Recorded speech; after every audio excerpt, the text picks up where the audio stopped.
আমার প্রিয় মা বোন, এবার আপনাদের উদ্দেশ্যে আমি কোরআন এবং হাদিসের আলোকে 11টি বিশেষ নাসিহা পেশ করতে চাই, যেগুলো আপনাদের জীবনকে আলোকিত করবে, দুনিয়াতে আপনাদেরকে মর্যাদার আসনে আসীন করবে, আর আখিরাতে আল্লাহ তাআলার কাছে আপনারা প্রিয় বান্দী হিসাবে উপস্থাপিত হবেন।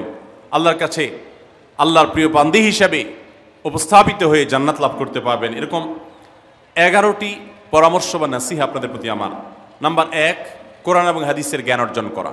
এটা সকল পুরুষ এবং নারী সকলের জন্য ফরজ। কোরআন এবং হাদিসের জ্ঞান অর্জন করা আমাদের জন্য ফরজ। আমরা অনেকেই আছি যারা ইসলামের ফরজ বিধিবিধানগুলো জানি না। আমাদের যেগুলো অবশ্য কর্তব্য সেগুলো আমরা অনেকে জানি না, শুধু নামে মুসলমান।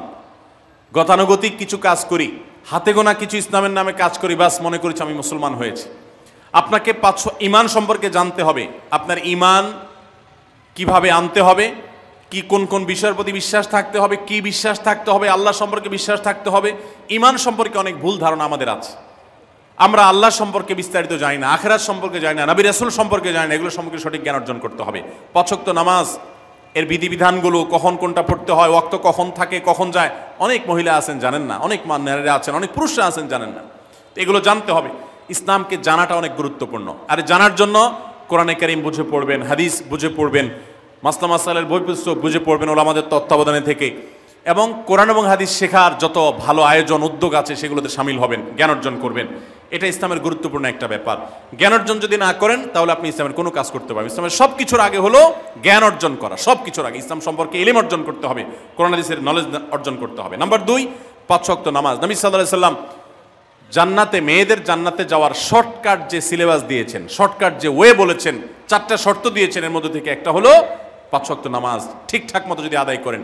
অনেক মহিলারা আছেন জোহরের নামাজ আসরের সময় গিয়ে আদায় করেন, আসরের কাছাকাছি আদায় করেন, কারণ গৃহস্থলী কাজে ব্যস্ত থাকেন, রান্নাবাড়ার কাজে ব্যস্ত থাকেন, গা গোসল নিয়ে ব্যস্ত থাকেন। করছি করে এই রান্নাবাড়া করা, সবাইকে খাবার দাবার দেওয়া, ছেলে মেয়েকে খাবার দাবার দেওয়া, ঘর ইত্যাদি মোছা ধোয়া, এগুলো করতে করতে, নিজের গোসল টোসল করতে করতে 3টা 3:30 বেজে যায়। অনেক সময় আসরের ওয়াক্তের কাছাকাছি গিয়ে তারপর জোহরের নামাজ আদায় করেন। খুবই গর্হিত একটা কাজ। আমার মা বোনরা সতর্ক থাকবেন এ ব্যাপারে, যে নামাজ সময় মতো আদায় করতে হবে। শয়তান আপনাদেরকে একটা ভুল কথা বলে ধোঁকা দেয়, সেটা হলো যে আমি রান্নাবাড়া করছি যে পোশাকে, এই পোশাকে কিভাবে নামাজ পড়বো, তাহলে আমি গোসল টোসল করে একটা নামাজ পড়বো। আর গোসল তো আর সহজে করা হয় না। রান্নাবাড়ার পরে সবাই বাড়ায় খাওয়াই দেওয়া, এরপরে ঘর দুয়ার পরিষ্কার করা, এরপরে সব কাজ শেষে গোসল করা, তারপরে গোসল করে এসে নামাজ পড়া, এসব করতে করতে শয়তান আপনার নামাজটা অনেক পিছায়া দেয়। মনে রাখবেন, আপনি যে পোশাকে কাজ করতেছেন ওই পোশাকে যদি দুর্গন্ধ না থাকে, খারাপ না থাকে, ভালো পোশাক হয়, তো ওই পোশাকে আপনি নামাজ পড়তে পারবেন। দুর্গন্ধ থাকলেও শরীরকে ফ্রেশ করার ব্যবস্থা আছে, আপনি ফ্রেশ করে আপনি নামাজে দাঁড়ায় যাবেন। এরপর নামাজ পড়ে বাকি কাজ করবেন। নামাজকে বলবেন না যে আমার অনেক কাজ আছে, এগুলো শেষ করে নামাজ পড়বো। শয়তান আমাদেরকে ধোঁকা দেয়। এই জন্য মা বোনরা 5 ওয়াক্ত নামাজ সময় মতো আদায় করবেন, ঠিকঠাক মতো আদায় করবেন। অনেক মা বোনরা আপনারা নামাজ পড়েন, নামাজ হয় না। বাংলাদেশে বেশিরভাগ মহিলাদের, নারীদের মধ্যে একটা ভুল আছে নামাজ প্রসঙ্গে, সেটা হলো যে নামাজের মধ্যে সতরটা ভালো করে ঢাকেন না। সতর কি? মেয়েদের নামাজের মধ্যে মুখমণ্ডল ছাড়া, 2 হাতের কবজি ছাড়া তাদের মাথা থেকে পা পর্যন্ত পুরো শরীর তারা ঢেকে রাখবে। আজকাল নামাজের ওড়না পাওয়া যায়, এই ওড়নাগুলো পরলে এই মুখমণ্ডল ছাড়া 2 হাত এক সহকারে ঢাকা থাকে, এভাবে ঢেকে রাখতে হবে। আপনি যদি নামাজ পড়েন, আপনার গলা দেখা যায়, আপনার কাঁধের কিছু অংশ দেখা যায়, চুল দেখা যায়, আপনার হাতের কনুই দেখা যায়, তাহলে সেক্ষেত্রে কিন্তু আপনার নামাজ হবে না। যদি আপনার পুরো নামাজ জুড়ে এরকম খালি থাকে এগুলো, তাহলে নামাজ হবে না। অনেক বোনরা এটা জানেন না, তাহলে নামাজটা ঠিকঠাক মতো পড়তে হবে। জান্নাতে যাওয়ার জন্য এটা পূর্ব শর্ত। নাম্বার 2। নাম্বার 3, রমজান মাসে রোজা রাখা। রোজা রাখার ক্ষেত্রে আলহামদুলিল্লাহ মা বোনরা রাখেন সাধারণত, কিন্তু রোজা রেখে গীবত, মিথ্যা, শেকায়েত, মানুষের পিছনে সমালোচনা করা, এগুলো করলে রমজান নষ্ট হয়ে যায়, রোজা নষ্ট হয়ে যায়। এগুলো করা যাবে না, এগুলোতে বেঁচে থাকতে হবে। সেই সাথে অনেক মা বোন আছেন একটু সম্পন্ন, একটু ঠুনকো অজুহাতে রমজান রোজা বাদ দেওয়া যাবে না। যতক্ষণ পর্যন্ত শক্তি সামর্থ্য আছে রমজান রোজা ঠিক মতো রাখতে হবে। নাম্বার 3। 4 নম্বর হলো স্বামীর আনুগত্য করা। আমি সবসময় বলি এটা হলো মহিলাদের জন্য তিতা করল্লার আমল। তিতা করল্লা দিয়ে জুস বানায় খাওয়ানো, এটা যেরকম কষ্টের কাজ মানুষের জন্য, ঠিক একইভাবে মহিলাদের জন্য স্বামীর কথা শোনাটা এরকম কষ্টের কাজ। অনেক মহিলা আছে নামাজ পড়তে রাজি আছি, রোজা রাখতে রাজি আছি, তাসবিহ তাহলিল করতে রাজি আছি, কোরআন পড়তে রাজি আছি, মগর পুরুষের স্বামীর কথা শুনবো না। কেন তার কথা শুনবো কেন? আমি কি কম বুঝি? এই মানসিকতা আজ পশ্চিমা অপসংস্কৃতির যে ছোঁয়া আমাদের সমাজে এসেছে, লেগেছে, এটার কারণে আমাদের মা বোনদের মধ্যে তৈরি হয়েছে। এটা কখনো আমাদেরকে সুখী করতে পারে না। একটা ছোট মুদি দোকানেও একজনকে দায়িত্বশীল মানতে হয়, একজন মালিক হয় আর একজন অধীনস্থ হয়, একজন ম্যানেজার হয় আর একজন তার কর্মী হয়। এতটুক চেইন অফ কমান্ড যদি ঠিক না থাকে তাহলে একটা ছোট দোকানও সুশৃঙ্খলভাবে চলতে পারে না, সেটাও বিশৃঙ্খল হয়ে যাবে। তাহলে একটা সংসার, একটা পরিবারে একজনকে মুরব্বী না মানলে কিভাবে সেটা চলতে পারে? অবশ্যই একজন নারী তার স্বামীকে অভিভাবক মানবেন, মুরব্বী মানবেন, তাকে মেনে চলবেন। শুধু ইসলামই বলে নাই, পশ্চিমা দুনিয়ার মানুষরাও স্বীকার করে। সবাই একটা আত্মজীবনীমূলক লেখা ধারাবাহিকভাবে বাংলাদেশে একটি জাতীয় গণমাধ্যমে প্রকাশ হয়েছে অনেক বছর আগে, আমি পড়েছি। সেখানে তিনি পরিষ্কার করে বলেছেন যে আমার দাদি নানীরা পারিবারিক জীবনে যতটা সুখী ছিল, এখন আমাদের স্ত্রী, আমাদের মেয়েরা ততটা সুখী না। অথচ তাদের এত বেশি শাড়ি চুড়ি, এত বেশি সাজগোজ, এত বেশি সুখ সমৃদ্ধির উপকরণ ছিল না আজকের মেয়েদের যতটা আছে। পারিবারিক শান্তি তখন যতটা ছিল এখন তার ধারে কাছেও নেই। এর অন্যতম কারণ হলো এটি যে আমরা পশ্চিমা অপসংস্কৃতির ছোঁয়ায় পড়ে শয়তান আমাদেরকে অতিরিক্ত স্বাধীনতার নাম দিয়া আমাদেরকে বলগাহীন স্বাধীনতার পথে নিয়ে গেছে, যেটা আমাদের ধ্বংস ডেকে এনেছে। এজন্য একজন গার্ডিয়ান, একজন অভিভাবক পরিবারে থাকতে হবে, তাকে মানতে হবে। আপনি নারী হিসাবে আপনার স্বামীটাকে যদি মনে হয় একটু বোকা কিসিমের, সে বুঝে না, আপনি অবশ্যই ডেফিনেটলি আপনি তাকে বোঝাবেন, আপনি তাকে আপনার মতামত বলবেন, তারও কর্তব্য আপনার মতামত গ্রহণ করা। কিন্তু এর মানে এই না যে আপনি তাকে ডিনাই করবেন, পাত্তা দিবেন না, অবজ্ঞা করবেন, তার কাছে জিজ্ঞেস করা ছাড়া যেদিক সেদিক যাবেন, যা খুশি তা করবেন, এটা উচিত না। আপনার জান্নাতে যাওয়ার প্রয়োজন আশায় আল্লাহ তাআলা আপনাকে মর্যাদা দিবেন, দুনিয়াতে বড় করবেন, আখিরাতে বড় করবেন। অনেক সময় দেখা যায় পুরুষতান্ত্রিক সমাজে আমাদের দেশে দেখা যায় যে পুরুষদের নানা অনাচারে মেয়েরা অতিষ্ঠ হয়। একটু সবর করেন, সন্তান সন্ততি বড় হবে, তখন আর পুরুষের এই সমস্ত জুলুম থাকবে না, পুরুষ তখন দৌড়ের উপরে থাকবে। এই বাস্তবতা আমরা প্রত্যেকটা মানুষ উপলব্ধি করার কথা। অতএব মুসলিম নারীর কথা বলেন, স্বামী যদি কোনো অন্যায় কথা করতে বলেন তাহলে তখন আর তার কোনো কথা শোনা যাবে না। নাম্বার 5, একজন মুসলিম নারীর জন্য তার ইজ্জতের হেফাজত অত্যন্ত গুরুত্বপূর্ণ ব্যাপার। এমন একটা সমাজে আমরা বসবাস করতেছি, পাঠ্য বইয়ে শিক্ষার নামে আমাদের সন্তানদের চরিত্র নষ্ট করে দেওয়া হচ্ছে। বিবাহ বহির্ভূত সম্পন্নার হরিণ হয়ে গেছে। হাজারে 10 জন যুবক পাওয়া যাবে কিনা সন্দেহ, যেই যুবক বুকে হাত রেখে বুক টান টান করে আল্লাহর শুকরিয়া আদায় করে বলতে পারবে তার যৌবনে কোনো হারাম স্পর্শ সে করে নাই, কোনো হারামের কাছে সে যায় নাই, তার চরিত্রকে সে হেফাজত করেছে। কোনো এদেশের হিন্দুরাও পারিবারিক এই বন্ধনের মধ্যে থেকে তারা তাদের চরিত্রকে হেফাজত করে, বৈবাহিক সম্পর্ক ছাড়া কোনো প্রকার সম্পর্কের মাধ্যমে তাদের যৌন আকাঙ্ক্ষাকে মেটায় না। এটা এদেশের মাটির, এদেশের কালচার, এদেশের মানুষের কালচার, এদেশের সকল ধরনের মানুষের কালচার, কিন্তু এদেশের সেই সংস্কৃতিকে ধ্বংস করে দেওয়া হচ্ছে ছোট ছোট বাচ্চাদের বইয়ে এই বিবাহ বহির্ভূত সম্পর্কের কথা বলে। এই জন্য সচ্চরিত্র এখন সোনার হরিণ হয়ে গেছে। নবী সাল্লাল্লাহু আলাইহি সাল্লাম বলেছেন, মাইয়াজমানলি মা বাইনা লিহিয়াইহি ওয়া মা বাইনা রিজলাইহি আদমানলাহুল জান্নাহ। যে ব্যক্তি তার 2 চোয়ালের মাঝখানের অঙ্গ অর্থাৎ মুখ, আর যে ব্যক্তি তার 2 রানের মধ্যবর্তী অঙ্গ, তার লজ্জাস্থানকে হেফাজত করবে, অন্যায় খাতে ব্যবহার করবে না, এটার সংরক্ষণের দায়িত্ব এবং গ্যারান্টি যে ব্যক্তি নিজের ব্যাপারে নিজে নিবে, নবী সাল্লাল্লাহু আলাইহি ওয়াসাল্লাম বলেছেন আমি তার জন্য জান্নাতের দায়িত্ব নিয়ে নিলাম। যে এটা 2টার দায়িত্ব নিতে পারবে, আমি তার জান্নাতের দায়িত্ব নিলাম। এবং নবী সাল্লাল্লাহু আলাইহি ওয়াসাল্লাম আরো বলেছেন, আকসারু মা ইউদখিলুন নাস আন-নার, মানুষকে সবচেয়ে বেশি জাহান্নামে নিয়ে যায় কোন জিনিসে? আল ফামু ওয়াল ফরজ, এই 2টি অঙ্গ, মুখ এবং লজ্জাস্থান। এই জন্য মা বোনরা, অনেকে আপনাদেরকে অনেক প্ররোচনা দিবে, অনেক গুনাহের পথে আহ্বান করবে। আপনাদের মেয়েরা স্কুল কলেজে পড়তে গেলে সেখানে অনেক অন্যায় আবেদন শুনবে, হারামের আহ্বান শুনবে। তাদেরকে সুশিক্ষা দিবেন যে আল্লাহ তাআলা তোমাকে যে চরিত্র দিয়েছে, এই যৌবন দিয়েছে, এটাকে যেখানে সেখানে ব্যবহার করলে হবে না। কিয়ামতের ময়দানে যুবকদেরকে আলাদা করে জিজ্ঞাসা করা হবে, তোমার যৌবনকালে কি করছো সেটা বলো, বুড়া বয়সে এসে কি করছো এটা ইম্পর্টেন্ট না, যৌবনকালে কি করে আসছো সেটার হিসাব দাও। যৌবনকে হেফাজত করার গুরুত্ব এত বেশি, আল্লাহ আলাদা করে জিজ্ঞাসা করবেন। এই জন্য মা বোনদের কর্তব্য তাদের মেয়েদেরকে, ছেলেদেরকে অসৎ চরিত্রতা থেকে হেফাজত করবেন, সংরক্ষণ করবেন, তাদেরকে বুঝাবেন, তাদেরকে সেভাবে বড় করবেন যে বিয়ে শাদীর মাধ্যমে, সাংসারিক জীবনের মাধ্যমে তোমরা তোমাদের এই জীবনকে তোমরা উপভোগ করবে। আল্লাহ তাআলা তোমাদের জন্য যে নেয়ামত রেখেছেন সে নেয়ামত তোমরা পাবে, কিন্তু অবৈধ উপায়ে কখনো তোমরা সেদিকে পা বাড়াবে না। যারা বাড়ায় তাদের দুনিয়াতেই ধ্বংস হয়, আখিরাত তো আছেই। এই অবৈধ সম্পর্ক করে সুখে থাকে খুব কম মানুষ। যারা যত বেশি এই জগতে যায় তারা তত বেশি অসুখী থাকে দাম্পত্য জীবনে। অতএব একজন নারী তার 5 নম্বর গুরুত্বপূর্ণ বিষয় হলো তার ইজ্জতের হেফাজত, লজ্জাস্থানের হেফাজত এবং তার চরিত্রের হেফাজত। আল্লাহ তাআলা আমাদের মা বোনদেরকে সেই তৌফিক দান করুন।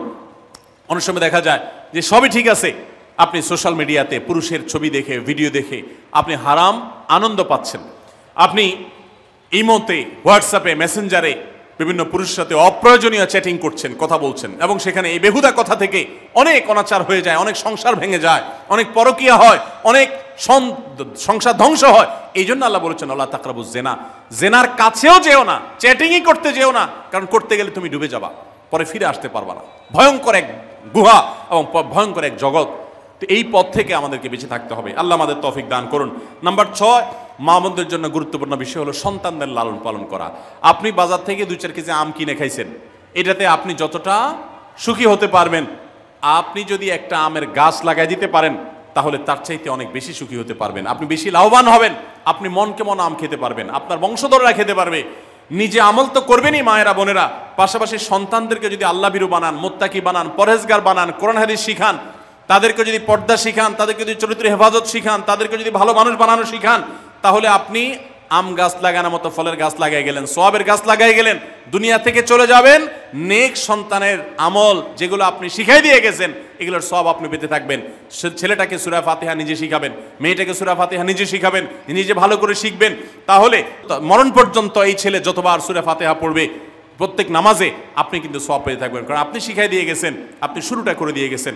এই জন্য মা বোনদের জন্য সন্তানদের লালন পালন করা, সন্তান দুধে ভাতে আছে কিনা, ভালো জামা কাপড় পরছে কিনা, এর চাইতে ইম্পর্টেন্ট হলো সন্তান আমার নামাজ পড়ছে কিনা, সন্তান আমার আল্লাহকে চিনে কিনা, সন্তান আমার কোরআন হাদিসের শিক্ষা পেয়েছে কিনা। সন্তান একজন স্কুলে যায় না, তার জন্য আমার মাথা খারাপ হলে, সন্তান একজন নামাজ পড়ে না এক ওয়াক্ত, তার জন্য আরো বেশি মাথা খারাপ হতে হবে। তাহলে আপনি দায়িত্বশীল মা হতে পারবেন, দায়িত্বশীল বাবা হতে পারবেন। মনে রাখবেন নবী সাল্লাল্লাহু আলাইহি ওয়াসাল্লাম বলেছেন, প্রত্যেকটা শিশু জন্মগ্রহণ করে ভালো মানুষ হয়ে, কেউ জন্মগতভাবে খারাপ হয় না, ডাকাত হয়ে জন্মায় না, তবে তার মা বাপ তাকে নষ্ট করে। কারণ মা বাপ তাকে ঠিক মতো লালন পালন না করে, ভালো পরিবেশ দেয় না, খারাপ ছেলেফেলের সাথে মিশে, তখন সে নষ্ট হয়। এই জন্য আপনার দায়িত্ব সন্তান কার সাথে মিশছে, কোথায় যাচ্ছে, কি করতেছে, মোবাইলে কি দেখছে, সন্তানকে সময় দেন, মোবাইল টিপাটিপি বন্ধ করেন, তাদেরকে নিয়ে বসেন, তাদেরকে কথা শোনান, কোরআন হাদিস পাঠ করে শোনান, তাদেরকে ভালো পরিবেশ দেন, ভালো ফ্যামিলির, দিনদার ফ্যামিলির বাচ্চাদের সাথে তাদেরকে মিশান। ইনশাআল্লাহ আপনি আল্লাহর কাছে এর জন্য উত্তম বিনিময় পাবেন, সওয়াব পাবেন। নাম্বার 7, মা বোনরা বিশেষ করে আপনাদের জন্য গুরুত্বপূর্ণ হলো কৃতজ্ঞতা আদায় করবেন। পুরুষদের জন্য গুরুত্বপূর্ণ, কিন্তু মা বোনদের জন্য বিশেষ গুরুত্বপূর্ণ এই জন্য যে নবী সাল্লাল্লাহু আলাইহি ওয়াসাল্লাম বলেছেন, তিনি জাহান্নামে নারীদেরকে যে দেখেছেন, তাকে যে দেখানো হয়েছে মেরাজে, যে প্রচুর সংখ্যক নারীরা জাহান্নামে, এর অন্যতম একটা কারণ ছিল নেয়ামতের নাশকরি করা। পুরুষদের মধ্যেও নাশকরির কারণে বহু পুরুষ জাহান্নামে যাবে। মা বোনরা স্বামী এবং নিজের জগতে যতটুকু আল্লাহ তাআলা দিয়েছেন এতটুকুর উপর শুকর আদায় করবেন। আপনার স্বামী মানুষটা হয়তো মুখটা খারাপ, কিন্তু তার শরীরটা ভালো আছে, সে আপনাকে উপার্জন করে এনে খাওয়ায়। অনেক মহিলা আছে তার স্বামী হয়তো অ্যাক্সিডেন্ট করে পঙ্গু হয়ে গেছে, সে হয়তো বিছানা শুয়ে বাকি জীবন কাটিয়েছে, তার কষ্টের কোনো শেষ নাই। আপনার স্বামী হয়তো বা তার কোনো দিক থেকে দুর্বলতা আছে, আবার বহু দিক থেকে তার ভালো গুণ আছে। একই কথা পুরুষদের জন্য ইসলাম নির্দেশ করেছে যে তার স্ত্রীর একটা গুণ খারাপ দেখে যদি তার কষ্ট লাগে, তো সে চিন্তা করলে 10টা গুণ ভালো দেখবে, সেটা দেখে শুকর আদায় করা উচিত। এই শুকরিয়া আদায় করা ছাড়া পুরুষ হোক নারী হোক কেউ আল্লাহর প্রিয় বান্দা হতে পারবে না। এজন্য আল্লাহর কাছে শুকরিয়া আদায় করবেন।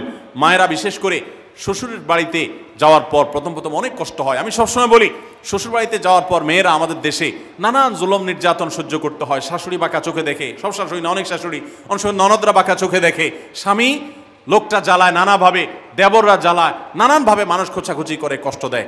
একটু ধৈর্য ধারণ করেন, আল্লাহ তাআলা আপনার সংসারে যখন 2-4টা সন্তান দিবে, এরা যখন বড় হয়ে যাবে, এগুলো সব আপনার বাহিনী হয়ে যাবে, তখন দেখবেন ওই বুড়া আস্তে আস্তে চুপসে গেছে, বুড়ার বড় কোনো গলা নাই, বড় কোনো কথা নাই, কারণ পোলাপান সব মায়ের পক্ষে থাকে, বুড়া সব আস্তে আস্তে সাইজ হয়ে যায়। এই জন্য মা বোনরা সবর করবেন, ধৈর্য ধারণ করবেন, খবরদার ধৈর্য হারা হবেন না, শুকর আদায় করবেন।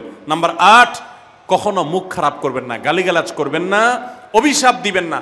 অনেক সময় পোলাপান একটু উল্টাপাল্টা করলে তাদেরকে অনেক মা অভিশাপ দিয়ে দেন, গজব ঠাডা দিয়ে দেন, বদদোয়া করেন, মুখ দিয়ে খারাপ কথা বলে ফেলেন। এগুলো খুব খারাপ জিনিস। নবী সাল্লাল্লাহু আলাইহি ওয়াসাল্লাম বলেছেন, যদি কাউকে গজব ঠাডা দেওয়া হয়, তো এটার উপযুক্ত না হলে যে দেয় তার উপরে এসে পড়ে, এরকম ভয়াবহ একটা বিষয়। এই জন্য কোন অবস্থাতে এগুলো যেন না হয়। এবং মেয়েদের জাহান্নামে যাওয়ার বেশি জাহান্নামে যাওয়ার অন্যতম একটা কারণ এটাও যে তাদের মধ্যে, অনেকের মধ্যে, আমি সবার কথা বলছি না, যে এই ধরনের গালিগালাজ করা, অভিশাপ দেওয়ার বদস্বভাব আছে। এই বদস্বভাব বহু পুরুষের মধ্যেও আছে, সবাইকে ছাড়তে হবে। নাম্বার 9, আত্মীয়তার বন্ধন রক্ষা করার পরে দায়িত্বশীল হতে হবে। স্বামীকে স্বামীর ভাই বোনের সাথে সম্পর্ক ভালো রাখতে কখনো বাধা দিবেন না। অনেক মহিলা আছে বোকার মতো কাজ করে। স্বামী যদি স্বামীর ভাইকে টাকা পয়সা দেয় সে অপছন্দ করে, স্বামী যদি স্বামীর বোনকে টাকা পয়সা দেয় সে এটাকে পছন্দ করে না, মা বাবার খোঁজ খবর বেশি নিলে তার কাছে ভালো লাগে না। এই মহিলা হলো নির্বোধ। কেন নির্বোধ? কারণ নবী সাল্লাল্লাহু আলাইহি ওয়াসাল্লাম বলেছেন যে মান সাররাহু আন ইউবসাতা লাহু ফি রিজকিহি আও ইউনসালাহু ফি আথারি ফালিয়াসিল রাহিমা, যে ব্যক্তি চায় তার রিজিকে আল্লাহ বরকত দেখ, তার হায়াতে বরকত দেখ, সে যেন রক্ত সম্পর্কে আত্মীয়দের সাথে সম্পর্ক বেশি ভালো রাখে। তাহলে আপনার স্বামীর রিজিক বেশি হোক, টাকা পয়সা বেশি হোক, তার হায়াতে বরকত হোক, এটা যদি আপনি চান তাহলে আপনি বরং তারা উৎসাহিত করা উচিত। তোমার ভাইটার খবর নাও, তোমার বোনটার বাড়িতে যাও, তোমার মা বাপের খেদমত করো, তাদের সাথে যত সম্পৃক্ত থাকবে আপনার স্বামীতে আল্লাহ তাআলা তত বরকত দান করবেন। এই জন্য তাকে সেটা করবেন। আবার পুরুষদেরও উচিত মেয়েদেরকে সুযোগ দেওয়া, তারা তাদের বাপ, মেয়েরও তো কর্তব্য আছে তার বাপ মার প্রতি, বাপ মার খেদমত করবে, বাপ মার জন্য হাদিয়া তোফা দিবে। অনেক পুরুষরা আছে মেয়েদের পাওনা অধিকারই দেয় না, হাদিয়া তোফা কোত্থেকে দিবে, তাদের মহরটাই দেয় না, তাদের হাত খরচ দেয় না। আলাদা কিছু হাত খরচ দেওয়া উচিত যে তার মতো সে খরচ করবে, তার মা বাপের জন্য খরচ করবে। এগুলোর বিনিময়ে আমরা আল্লাহর কাছে জান্নাত পাবো। অতএব এই আত্মীয়তার সম্পর্ক রক্ষা করা গুরুত্বপূর্ণ। নাম্বার 10, সাদাকা করবেন। সাদাকা জাহান্নাম থেকে মুক্তির কারণ। নবী সাল্লাল্লাহু আলাইহি ওয়াসাল্লাম জাহান্নামের ব্যাপারে সতর্ক করেছেন আপনাদেরকে, আমাদের সবাইকে। অতএব সাদাকা দিলে জাহান্নাম থেকে মুক্তির একটা পথ আমরা পাই, সুগম হয়। এবং নবী সাল্লাল্লাহু আলাইহি ওয়াসাল্লামের সময় মহিলা সাহাবীরা তাদের গহনা খুলে আল্লাহর রাস্তায় দান করতেন। এজন্য মসজিদ, মাদ্রাসা, বিভিন্ন গুরুত্বপূর্ণ যে দানের খাতগুলো আছে সেগুলোতে বেশি বেশি দান করবেন, বেশি বেশি আল্লাহর রাস্তায় ব্যয় করবেন, যতটুকু তৌফিক আছে ততটুকু। এখন মহিলারা দান করবে কোত্থেকে? পুরুষরা মহরের টাকাই পরিশোধ করে না, বেচারে দান করবে কোত্থেকে? এই জন্য পুরুষরা দায়ী হবে। এবং মহিলারাও তাদের মহরের টাকা যেন অনাদায় না থাকে, তারা যেভাবে চেষ্টা করলে হয় সেভাবে চেষ্টা করবেন। এবং তাদের হাত খরচ আলাদা দেওয়া উচিত, এবং তারা পর্দার মধ্যে থেকে তাদের মতো উপার্জনও করতে পারেন, সেটাও শরীয়ত তাদের জন্য সুযোগ রেখেছে। যেভাবে হোক তারাও সাদাকার চেষ্টা করবেন। 11 নম্বর সর্বশেষ হলো সময়ের অপচয় করবেন না। এখন এমন একটা সময় চলছে বেশিরভাগ মানুষ জাহান্নামে যাবে, যেই কারণে আজকের যুগে সবচেয়ে বেশি আমরা বিপদগামিতার মুখে যাচ্ছি, যে কারণে সেটার অন্যতম হলো এই স্মার্টফোনের অপব্যবহার। আমরা অনেকে আছি টেলিভিশনের বিভিন্ন সিরিয়ালে আসক্ত, অনেকে আছি বিভিন্ন নাটক সিনেমায় আসক্ত, অনেকে আছি ফেসবুক এবং ইউটিউব এগুলোতে আসক্ত। বিশেষ করে মা বোনদেরকে বলছি, অনেকেই আছেন এখনো রিমোট ছাড়া তার পেটের ভাত হজম হয় না, সারাদিন রিমোট হাতে বসে থাকেন, একটার পর একটা সিরিয়াল এবং চ্যানেল পাল্টাতে থাকে। মনে রাখবেন, সফল ইমানদার হতে হলে এই অনর্থক কাজ না ছাড়লে আপনি সফল ইমানদার হতে পারবেন না। অনেকে নামাজে পড়ে আবার সিরিয়ালও দেখে, অনেকে আছেন ফেসবুকে ঘন্টাকে ঘন্টা, ইউটিউবে ঘন্টা ঘন্টা সময় নষ্ট করেন। এর জন্য আল্লাহর কাছে জবাবদিহি করতে হবে। কিয়ামতের ময়দানে আল্লাহ তাআলা কয়েকটা প্রশ্ন উত্তর দেওয়া ছাড়া একজন মানুষকেও নড়তে দিবেন না। এর ভিতরে একটা হলো যে তোমার সারা জীবনে কি অর্জন করেছো। সময়ের অপচয় করা যাবে না।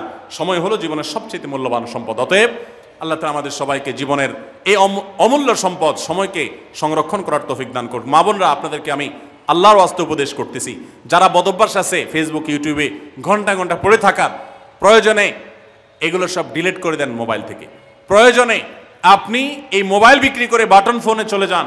নিজের বদভ্যাসকে নিয়ন্ত্রণ করতে না পারলে প্রথমে চেষ্টা করেন, এরপর না পারলে প্রয়োজনে বাদ দিয়ে দেন। আল্লাহর জন্য যদি ত্যাগটা করেন, কিয়ামতের বলতে পারেন, আল্লাহ গুনাহ থেকে বাঁচার জন্য, তোমাকে খুশি করার জন্য আমি স্মার্টফোন পর্যন্ত রাখি নাই, বাটন ফোনে চলে গেছি। আল্লাহ তাআলা খুশি হবেন ইনশাআল্লাহ বিইذনিল্লাহ। বহু মায়েরা তাদের সন্তান নষ্ট হয়ে যাচ্ছে এই মোবাইলের আসক্তি, সিরিয়ালের আসক্তির কারণে। তাদের স্বামীর সাথে সম্পর্ক নষ্ট হয়ে যাচ্ছে এই সমস্ত আসক্তির কারণে। অনেক গুনাহের পথে তারা চলে যাচ্ছেন এই সমস্ত আসক্তির কারণে। এই জন্য এগুলোকে নিয়ন্ত্রণ না করলে আপনি কখনো নেককার হতে পারবেন না। আপনার সন্তানকে মোবাইল দেখে খাওয়াবেন না। আমি আমার সন্তানকে মোবাইল দেখে খাওয়াই না। আমরা সব জায়গায় বলি মোবাইল দেখা, কার্টুন দেখায়া, মোবাইল দেখায়া বাচ্চাকে খাওয়াবেন না। বাচ্চা কাচ্চা এখন ক্রেজি হয়, আধপাগল কিসিমের হয়, জিদি হয়, বদমেজাজি হয়, ভাঙচুর করে। কেন হয়? কারণ সারাদিন আপনি ওরে মোবাইলে কি দেখান? কার্টুন দেখান। কার্টুন মানে কি? মার মার, কাট কাট, হ্যাঁ, সব কিছু ধ্বংস করে ফেলা, গুলি করা, বোমা মারা, হ্যাঁ, সাপ হয়ে সব খেয়ে ফেলা, এটাই তো। এগুলো বাচ্চাদেরকে ক্রেজি করে, বাচ্চাদেরকে মানসিকভাবে অসুস্থ করে, ধ্বংস করে দেয়। তাদেরকে ফিজিক্যাল খেলাধুলা, শারীরিকভাবে করতে পারে এরকম খেলাধুলার ব্যবস্থা করেন, দৌড়াদৌড়ি করার ব্যবস্থা করেন। বাচ্চারা সুস্থ থাকবে, ভালো থাকবে। মোবাইল থেকে তাদেরকে বাঁচান, টেলিভিশন থেকে তাদেরকে বাঁচান, এবং কার্টুন থেকে, ভিডিও গেমস থেকে তাদেরকে বাঁচান। না বাঁচাতে পারলে আপনার দুনিয়া আখিরাত সব ধ্বংস হয়ে যাবে। অতএব আজকের এই মাহফিল থেকে আসুন প্রতিজ্ঞা করি যে আমরা সময় নষ্ট করব না, সময়ের অপচয় করব না, প্রয়োজন ছাড়া মোবাইল হাতাহাতি ঘাটাঘাটি করব না, ঘন্টায় ঘন্টা মোবাইলকে সময় দিব না। অনেক মেয়েরা আছেন, অনেক পুরুষরা আছেন, এই একটি অপকর্মের কারণে তার শিক্ষা জীবন ধ্বংস হয়ে যায়, চাকরি নষ্ট হয়ে যায়, ব্যবসা লাডে উঠে, মা বাবার সাথে সম্পর্ক নষ্ট হয়, স্বামী স্ত্রীর সম্পর্ক নষ্ট হয়, সাংসারিক জীবন ধ্বংস হয়ে যায়, সবকিছু ধ্বংস হয়ে যায় শুধু এই মোবাইল ফোনের অনিয়ন্ত্রিত ব্যবহার করার কারণে। যারা মোবাইলকে নিয়ন্ত্রণ করতে পারেন না, ডাইরেক্ট হয়ে গেছেন, সারাক্ষণ হাতে মন চায়, তারা একটা শক্ত সিদ্ধান্ত নেন, প্রয়োজনে আমি স্মার্টফোন বিক্রি করে দিব। 6 মাস 8 মাস আপনি কিছুদিনের জন্য, 1 বছরের জন্য বাটন ফোনে চলে যান, এরপর আবার ব্যাক করলে আশা করা যায় আল্লাহ আপনাকে হেফাজত করবেন। এবং ইসলামের নাম দিয়ে, অনেকে বলে আমি ইউটিউবে ওয়াজ শুনি, ফেসবুকে ওয়াজ শুনি, ওয়াজের নাম দিয়া আপনি যে কি করেন কি না করেন সেটা আপনার আরশের মালিক সবই জানেন।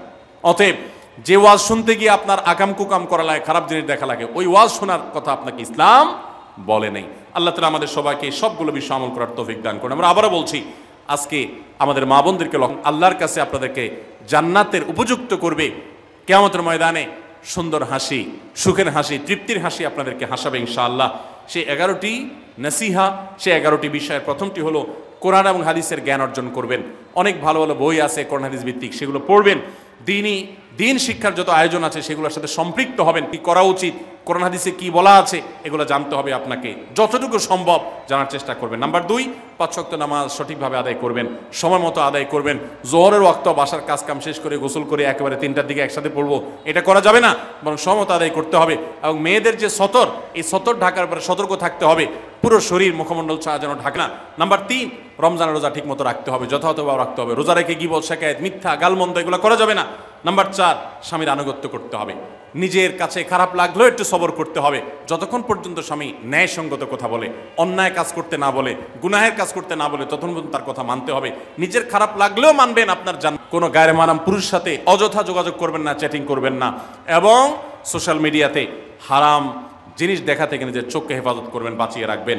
নাম্বার 6, নিজের সন্তানদেরকে দিন শিখাবেন, তাদেরকে কোরআন হাদিস শিখাবেন, উত্তমভাবে লালন পালন করবেন, তাদেরকে নামাজ শিখাবেন, মেয়েদেরকে পর্দা শিখাবেন, তারা যেন চরিত্র হেফাজত করে সেই শিক্ষা তাদেরকে দিবেন। উপযুক্ত হওয়ার পর ছেলে মেয়েকে বিয়ে দিবেন, কোনোভাবে যেন হারাম সম্পর্কে না জড়ায় সেজন্য সাবধান থাকবেন। ভালো ফ্যামিলির সাথে তাদেরকে উঠা বসা করাবেন, ভালো শিক্ষা প্রতিষ্ঠানে দিবেন যেখানে দিলে তার ঈমান আমল হেফাজত থাকবে। নাম্বার 7, আল্লাহর শুকরিয়া আদায় করবেন, বান্দারও শুকরিয়া আদায় করবেন। আল্লাহ যা দিয়েছেন, যতটুকু আছে স্বামীর সংসারে আলহামদুলিল্লাহ বলতে শিখবেন, আল্লাহ তাআলা বাড়াই দিবেন ইনশাআল্লাহ।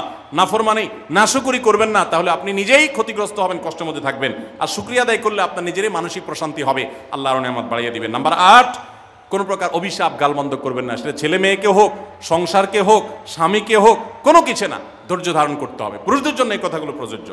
আর নাম্বার 9, আত্মীয়তার সম্পর্ক রক্ষা করতে হবে, ছিন্ন করা যাবে না। নিজের স্বামীকে তার বাপ, তার বোন, তার মা, তার ভাই, তাদের সাথে সুসম্পর্ক বজায় রাখতে সাহায্য করবেন, বাধা দিবেন না, পারলে আরও সাহায্য করবেন, এতে আপনারই লাভ হবে। আবার স্বামীদেরও উচিত স্ত্রীকে তার পরিবারের সাথে সম্পর্ক বজায় রাখার জন্য সাহায্য করা। মেয়েদের উচিত তাদের মা, তাদের বোন, ভাই, তাদের সাথে আজকাল মোবাইলে যোগাযোগ করা যায়, খোঁজখবর নেবেন, কথাবার্তা বলবেন। স্বামীর সংসারে আসছেন দেখে বাপের সংসার ভুলে যাবেন, সেটাও যেন না হয়, খেয়াল রাখতে হবে।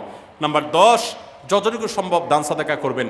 দান সাদাকা জাহান্নাম থেকে মুক্তির কারণ হয়, সেটার জন্য সাধ্য অনুযায়ী করবেন। পুরুষরা তাদের জন্য এই ক্ষেত্রে হেল্প করবেন, যাতে তাদের মোহর ইত্যাদি দেওয়া, মাসে হাত খরচ কিছু দেওয়া, যাতে তারা সাদাকা করতে পারে সেই সুযোগ।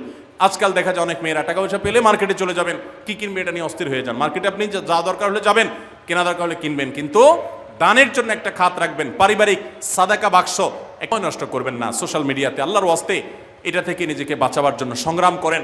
যারা এখনো এই রোগ থেকে বাঁচতে পারেন নাই, আল্লাহর কসম করে বলছি, দুনিয়ার জীবনটাই ধ্বংস হবে, অসুখী থাকবেন, অশান্তিতে থাকবেন, আখিরাতের ধ্বংস তো আছেই। অতএব ফেসবুক, ইউটিউব এটা যদি আপনাকে দেখতে হয়, খারাপ কিছু যেন না আসে সেভাবে ফিল্টার করে নেবেন, এবং নিয়ন্ত্রিত নির্দিষ্ট সময়ের বেশি দেখবেন না। 10 মিনিট 10 মিনিট, সকাল দুপুর রাত, এর বেশি বিকাল, আমি এর বেশি দেখবো না। ঘন্টায় ঘন্টা টিপবেন না।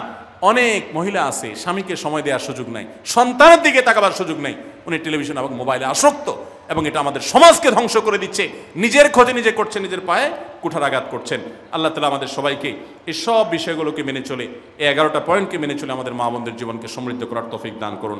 আমাদের সবাইকে আল্লাহ তাআলা আমল করার তৌফিক দান করুন। জাযাকুমুল্লাহু খাইরা ওয়া আখিরু দাওয়ানা আনিল হামদুলিল্লাহি রাব্বিল আলামিন। আস-সুন্নাহ ফাউন্ডেশন, উম্মার স্বার্থে সুন্নাহর সাথে।